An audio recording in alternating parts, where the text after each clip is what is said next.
I don't know about you guys, but I know for me, when the holiday season comes, I get super busy, so it's good to make some meals ahead of time.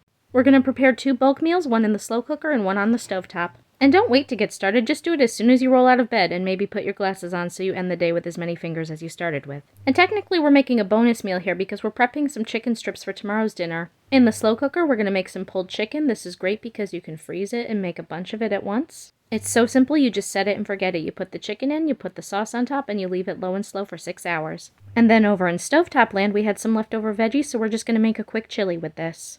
Go ahead and drizzle some olive oil into a preheated pot, then add the garlic and the fresh chopped veggies. Now, I've had many a debate on what constitutes a chili because I make mine meatless, and I don't think it's called meat, I think it's called chili, so really it comes down to seasonings. Now, you may be asking yourself, how much of each spice do I add? And I think this is all dependent on personal preference.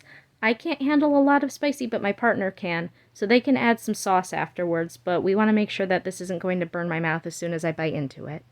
I've been making this recipe since I was in uni. It's just super affordable and super easy to make. And yes, I totally bought that sauce because there was a shark on the bottle. Again, we're not adding too much because, like I said, I don't have a very high spice tolerance.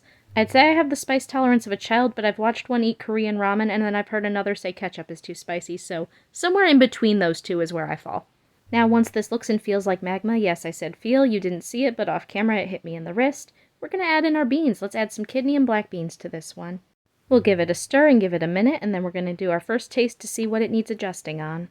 I almost always end up adding more salt because I tend to go less so that way I'm not overly salting. And I realized I forgot to put cayenne pepper in. I put the paprika for the smoke and I put the cayenne for a little more heat.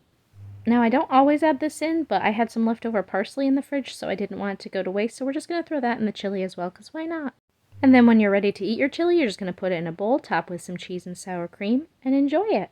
Now, I don't normally eat chili for breakfast, but we're just going to have a little taste of it before we go run our errands before it's time to pull the chicken.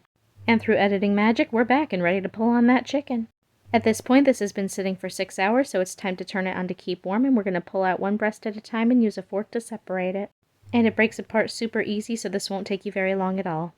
Let's reunite the chicken with the juice and give it a nice stir. And what I love about this is not only do you have several meals here, you can actually do a lot of different things with it. You could enjoy it with a baked potato or with some mac and cheese. You could even have it as a sandwich, and it makes a killer grilled cheese. But whatever you decide to do, I hope that your holiday season isn't too stressful, and I hope you take time for self-care. Enjoy, my friends!